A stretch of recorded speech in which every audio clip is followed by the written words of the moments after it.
Assalamu alaikum and good morning students, welcome back. So today I am going to start the reawakening of the Islam. We have read before the decline of the Muslims यानी मुसलमानों का ज़वाल पजीर होना. Now I will explain you the reawakening of the Muslims यानी the reawakening of Islam. इस्लाम दोबारा कैसे उभर कर आया और दोबारा इस्लाम कैसे फैला. Okay, first I will read complete paragraph, then I will explain you. Islam reached its peak in northern India under the Mughals, but even at the height of their power, the Mughals were a minority outnumbered by Hindus by 5 or 6 to 1. Many of the Mughal emperors were devout and dedicated Muslims. Though there were many nobles and ordinary people who were not so strict, many abuses began to creep in. इस्लाम अपनी peak पर पहुंचा northern India में Mughals के दौर में. ठीक है. हालांकि मुग़ल्स बहुत कम थे लेकिन बहुत ज़्यादा ताकत में थे. ऐसा हुआ करता था कि अगर हिंदू जो है वो 5 या 6 थे तो उनमें से एक कोई मुग़ल हुआ करता था. ठीक है. और उसमें जो मुग़ल दौर में जो कुछ लोग थे वो बहुत ज़्यादा मुत्तकी और परहेज़गार और बहुत ज़्यादा डेडिकेटेड, बहुत ज़्यादा ईमानदार हुआ करते थे. Okay. Under the great Mughal Emperor Aurangzeb, an orthodox Muslim, the empire was brought to the edge of bankruptcy by almost 50 years of continuous wars. After Aurangzeb's death in 1707, there was a succession of emperors who looked for the little but their own pleasure, and by the beginning of the 18th century, the Europeans were increasingly exerting their influence. The Muslims of the subcontinent weakened as a community as a result of ineffective leadership and frequent fighting amongst themselves as well as against the Sikhs and Marathas. This allowed the French and finally the British to gradually take over almost the entire country, but there were also some wise and sensible people who realized the importance of unity, education, and a common purpose for the Muslims. There were religious figures like Shah Waliullah and other mystic Sufi saints. अच्छा, फिर हुआ क्या कि मुग़ल दौर में औरंगज़ेब का जब दौर आया उसमें जो है मुसलमान जो है इस्लाम जो है वो काफ़ी अपनी पीक पर था. काफ़ी इस्लाम जो है वो फैलता चला जा रहा था और बट हुआ क्या कि कंटिन्यूसली 50 ईयर्स तक जंग जारी रही, जिसकी वजह से इस मुसलमान जो है वो थोड़ा थोड़ा पीछे आने लगे. ज़ाहिर है, ख़ुद आप लोग सोचें किसी कंट्री में, किसी स्टेट में कंटिन्यूसली जंग जारी रहे तो वहाँ की इकॉनमी और वहाँ की मईशत में बहुत बुरा असर पड़ता है. ठीक है. अच्छा, खैर उस औरंगज़ेब के ज़माने तक तो बहुत अच्छा सब कुछ चलता रहा. मुसलमान जो है वो अपनी आहिस्ता आहिस्ता अपनी खोई हुई इज़्ज़त दोबारा पाते रहे. लेकिन औरंगज़ेब की डेथ के बाद जितने भी बादशाह आए उन्होंने क्या किया, वो जो उसने इतनी मेहनत से जो उसने मुसलमानों को एक अपना मकाम दिया था, अपना एक नाम बनाया था, उन्होंने क्या किया, उसकी मेहनत पे सारा पानी फेर दिया. उन्होंने क्या किया कि बजाय ये कि जो जिस तरह गवर्नमेंट के पास जो पैसे आते हैं उनको सही जगह यूज़ करने के बजाय अपनी ऐशो इशरत में सारे पैसे उड़ा दिए, जिसकी वजह से एक दफ़ा फिर यूरोपियंस जो है वो मुसलमान पर काबिज़ आने लगे. Each of these leaders called on their fellow Muslims to arise and became aware and active to develop into a strong and finally independent community. The madrasas and maktabs, as the basic centers of the Islamic learning, played a major role in the revival of the Muslim ulema, as the scholars were known, advocated a return to Quranic principles to reform society. अच्छा, लेकिन बहुत सारे लोग उस वक्त बहुत sensible भी थे. यानी अगर जो वहाँ की हुकूमत थी उन्होंने जो है वो ऐशो इशरत में सारा पैसा उड़ा दिया, लेकिन जो नीचे के जो लोग थे, जो रियाया थी, जो दूसरे मुसलमान लोग थे, उन्होंने जो है वो कहते हैं ना कि अल्लाह की रस्सी को मजबूती से थामे रखा और वो बिल्कुल भी उन्होंने कोई बेईमानी नहीं की. वो जो है बल्कि उन्होंने क्या किए, इस्लाम को वो अपने अपने हिसाब से वो फैलाते रहे. पीछे हुकूमत जो भी कर रही है या जो भी वो गलत नज़रिए से, गलत तरीके से वो चल रही है, लेकिन वो जो है वो लोग जो हैं वो अपने अंदर जो है वो अल्लाह ताला की एक मोहब्बत और इस चीज़ की मोहब्बत कि नहीं, हमें अल्लाह ताला का पैगाम लोगों तक पहुंचाना है, वो इस चीज़ को अपने अंदर समाये रखे और लोगों को जो है वो इस चीज़ की अवेयरनेस देते रहे कि आपके ह्यूमन राइट्स क्या हैं और अल्लाह ताला का हुक्म क्या है, कुरान क्या है, कुरान में लिखा क्या है। उनमें से दो बड़े नाम जिनके बारे में अभी हम आगे पढ़ेंगे, उसमें एक शाह वलीउल्लाह है और एक सैयद अहमद शहीद हैं।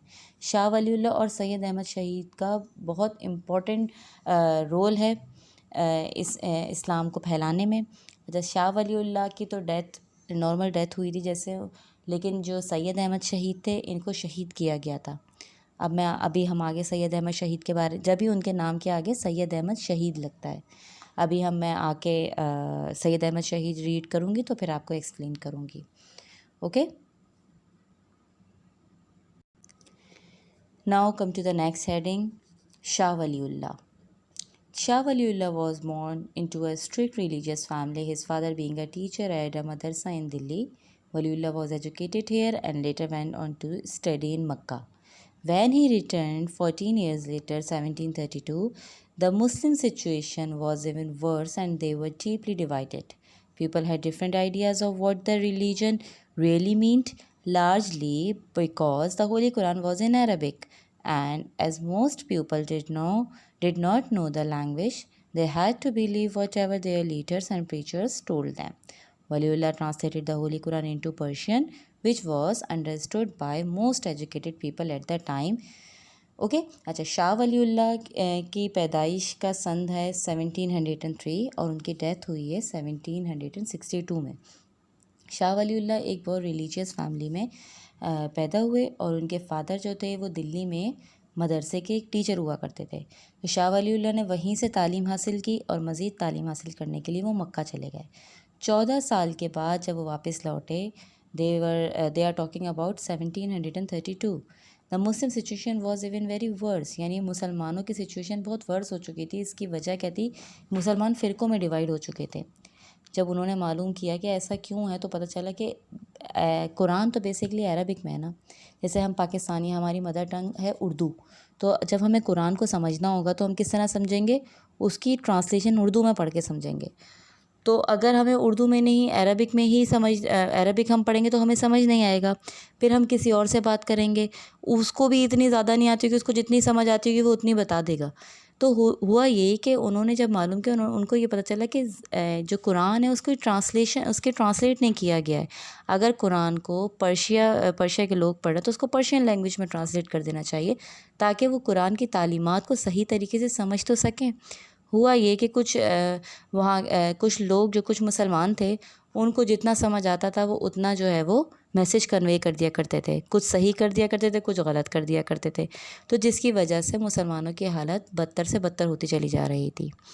फिर उन्होंने क्या किया कि कुरान को पर्शियन लैंग्वेज में ट्रांसलेट किया।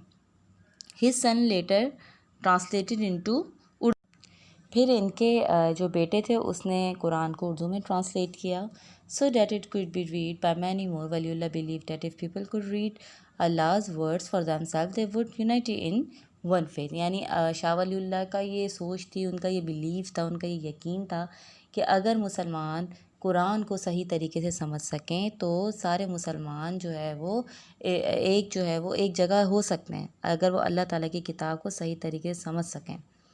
ठीक है, but Waliullah was much more than just a religious teacher. He saw that the way people lived and behaved with one another depended on their religious ideas. Also, their religion depended on people being good, just, and honest towards each other in society.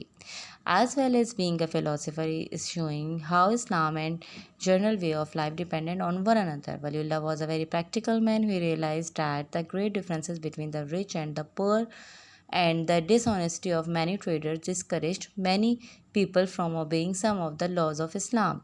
He urged that the poorer people, the peasants and workmen should be given a decent income. They would then become a very strong part of a fairer society. Merchants and shopkeepers too should charge fair prices for their goods so that more pupils could enjoy them. Although Waliullah did not reach high office or any position of power, the influence of his teaching was immense. In the years after his death, he showed the people the way to return to the purity of their faith. अच्छा, फिर शाह वलीउल्लाह ने एक तो ये बहुत बड़ा काम किया कि कुरान को पर्शियन लैंग्वेज में ट्रांसलेट कर दिया। जब ये किया तो लोगों को समझ आने लगा और लोगों में शऊर पैदा होने लगा और उनको सही के बारे में पता चलने लगा कि अल्लाह ताला ने जो किताब में सही और गलत की पहचान बताई है वो क्या है।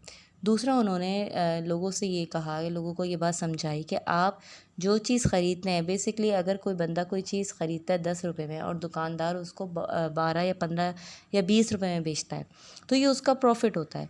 लेकिन शाह वलीउल्लाह ने ये बात बोली कि अगर आप कोई चीज़ ख़रीदते हो तो ये नहीं कि उसका डबल, उसका दुगना आप कमाएं, बल्कि आप उससे अच्छा कमा लें। ठीक है, आप अगर कोई चीज़ 10 रुपये में ख़रीदते हैं, उससे आप 12-13 रुपये कमा लें, 12-13 की बेच दें, 3-4 रुपये इस तरह कमा लें। लेकिन ऐसा नहीं है कि आप उसकी कीमत को डबल करके बेचें। अगर आप नॉर्मल प्राइजेस में बेचेंगे जिससे आपको भी प्रॉफिट होगा और लोगों को भी प्रॉफिट होगा, तो इससे जो है वो और ज़्यादा हमारी तिजारत भी बढ़ेगी और हमारे अंदर और ज़्यादा इत्तेहाद भी पैदा होगा।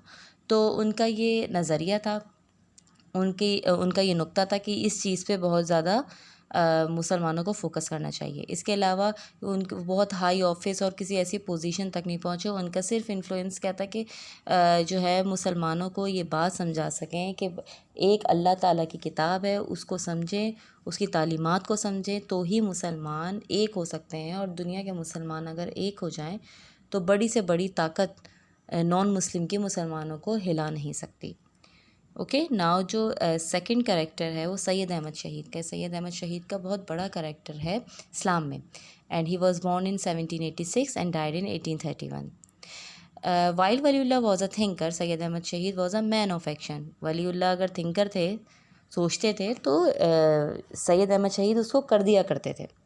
Islam seemed under even stronger attack as the Sikhs and had taken over Punjab and much of what later become the northwestern frontier provinces. British influence and religion were pushing in from the east and south. After training as Waliullah, Old Madras Madrasa, Syed Ahmad joined the Pathan army, especially studying European artillery. अच्छा, सैयद अहमद शहीद ने क्या किया? सैयद अहमद शहीद ने जो है वो जो वलीउल्लाह ने जो शाह वलीउल्लाह ने जो मदरसा बनाया था, उस मदरसे में जो लोगों को वो तालीम देते थे, इन्होंने भी वहीं से तालीम हासिल की और मज़ीद आर्मी ज्वाइन करने के लिए इन्होंने और तालीम हासिल करने के लिए आगे गए। ठीक है, और इन्होंने एक आर्मी ज्वाइन की। आर्मी ज्वाइन करने के बाद इन्होंने उस पर काम किया और लोगों को जिहाद के बारे में बताया कि ये बताया कि ये एक होली वॉर है, यानी अगर मुसलमान जो हैं किसी मसले में घिरे हुए हों, मुसलमान परेशान हों और अंग्रेज़ और नॉन मुस्लिम उस पर काबिज़ आते जा रहे हैं और नॉन मुस्लिम्स किसी तरीके से नहीं समझ रहे हैं बल्कि मुसलमानों पर जुल्म और ज़्यादती कर रहे हैं, तो हमें उनके ख़िलाफ़ किस तरह जिहाद करना है। सैयद अहमद शहीद ने ये नज़रिया, ये थॉट्स अपने जो है वो लोगों तक पहुंचाए। तो कुछ शाह वलीउल्लाह के फॉलोवर्स से, कुछ सैयद अहमद शहीद के फॉलोवर्स से, इन सब ने मिलकर जो है वो जिहाद किया। उस टाइम सिखों ने क्या किया था कि जो सिख थे उन्होंने अपने मज़हब को बहुत ज़्यादा आम कर लिया था पंजाब और NWFP में। तो सैयद अहमद शहीद ने इनके ख़िलाफ़ जिहाद किया। Working out in detail the jihad, which was planned to return the Punjab and NWFP to Muslim rule, with a few hundred men, he marched, avoiding Sikh territory, to Kabul, where more warriors joined him. And by 1830, they recaptured Peshawar. All his men acknowledged Sayyid Ahmad as their leader, but as they had come from different regions and tribes, they all had different ideas about fighting. Also, Sayyid Ahmad imposed taxes on people whose land he had reconquered to pay for his large army. The people resented this as they had never been taxed before. उन्होंने क्या किया, उस लोगों को ये समझाया कि इस तरह हमें जिहाद करना है, नॉन मुस्लिम्स के ख़िलाफ़ मुसलमानों के हक़ में जिहाद करना है। तो इस तरह तकरीबन कोई फ्यू हंड्रेड्स, कुछ 100 लोग जो हैं वो उनके साथ शामिल हुए और उन्होंने जो है वो सिखों के ख़िलाफ़ जो है वो जिहाद किया वहाँ जाके। और जिहाद करने से अल्हम्दुलिल्लाह ये हुआ कि उनको जो है वो हिस्सा, जो NWFP और वह ये सारे हिस्से थे पंजाब के हिस्से, वापस मिले। ठीक है। अच्छा, जब इन्होंने ये कर लिया उसके बाद उन्होंने कहा कि यहाँ पे जो भी तिजारत या जो भी काम करेगा, जो भी कारोबार करेगा, उसको टैक्स पे करना होगा। टैक्स आप लोगों को पता है ना, टैक्स किसको कहते हैं? जिस तरह फॉर एग्ज़ाम्पल हम मोबाइल का कार्ड लोड करवाते हैं, 100 रुपीज़ का कार्ड लोड करवाते हैं, बैलेंस लोड करवाते हैं, तो हमारे पास हार्डली 70-75 इस तरह के आते हैं। मेरा ख़्याल से इतने ही आते होंगे। तो जो 25 या 30 रुपीज़ हैं वो गवर्नमेंट को जाते हैं, यानी हम उनको टैक्स पे कर रहे होते हैं। उस टैक्सेस से गवर्नमेंट क्या करती है, जो हमारे मुल्क को ज़रूरत होती है इकॉनमी को बढ़ाने के लिए, और हमारे मुल्क को जो दूसरी चीज़ों की ज़रूरत होती है उस पे वो पैसे लगाते हैं। ठीक है, यानी उन टैक्सेस के ज़रिए, उन पैसों के ज़रिए वो मुल्क की खिदमत करते हैं। तो उन्होंने ये कहा कि पहले वहाँ पे टैक्सेस नहीं दिया करते थे वो, तो उन्होंने कहा नहीं, अब आपने टैक्स देना है। ज़ाहिर है वो टैक्स देंगे, गवर्नमेंट को वो टैक्स जाएगा तो गवर्नमेंट और काम करेगी, स्कूल्स ओपन करेगी, मस्जिदें खोलेगी और डिफरेंट्स बहुत सारी चीज़ें। ठीक है।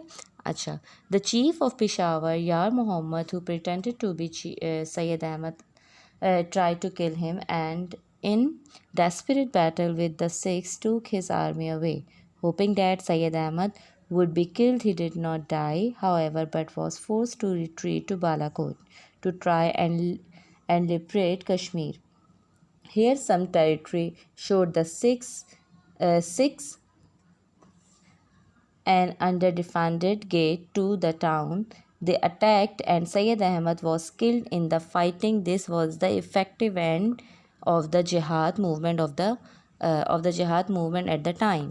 Altogether, it was a brilliant effort. For the first time, there was a hint of a state for all Muslims, but Sayyid Ahmad was far ahead of his time, although the remains of his army struggled on for some years in the NWFP. His movement failed for a number of reasons. The campaigns were not organized largely because his officers were more often than not professors and scholars rather than trained soldiers. He was always hindered by lack of money, and as his army was drawn from so many different tribes. अच्छा, फिर क्या हुआ कि सैयद अहमद शहीद जो थे उनके रंजीत सिंह एक हुआ करता था, एक सिख था रंजीत सिंह। उसने क्या किया, उसने बहुत सारे मुसलमानों को उनके ख़िलाफ़ करना शुरू कर दिया। तो कुछ मुसलमानों की तादाद थी, कुछ मुसलमान थे वो उसके साथ हो गए और उन्होंने मिलकर क्या किया, बेरुखी इख्तियार की और सैयद अहमद शहीद को कत्ल कर दिया। मैंने आपको बताया था ना कि सैयद अहमद शहीद जो थे वो शहीद हुए थे, जब ही उनके नाम के आगे शहीद लगता है। ठीक है, तो ये उन्होंने उनको शहीद किया और बालाकोट में सैयद अहमद शहीद को दफन किया गया। और आप सैयद अहमद शहीद की हिस्ट्री जो है वो गूगल से भी देख सकते हैं, बहुत इंटरेस्टिंग हिस्ट्री है, बल्कि ज़रूर देखिएगा। ठीक है, तो इसके अलावा उन्होंने जो एक अपना जो नज़रिया दिया, अपना जो कॉन्सेप्ट लोगों में, जो मुसलमानों में पैदा किया, वो आज तक मुसलमानों में है। और जो है वो यही कि टैक्सेस पे करें। मुसलमानों को ये कहा कि टैक्सेस पे करेंगे, जितने टैक्स पे करेंगे गवर्नमेंट को उतनी ज़्यादा गवर्नमेंट उतना काम करेगी आपको। ठीक है, और बाकी उन्होंने जो है वो सारे जो NWFP और ये सारा जो इलाका था काबुल वगैरह के, सारा इलाका फ़तह किया और ये सारा इलाका नॉन मुस्लिम से लेके मुसलमानों का इलाका बनाया। ठीक है, so here we have completed our chapter. On my next video, inshallah, we will start our copy work. Thank you.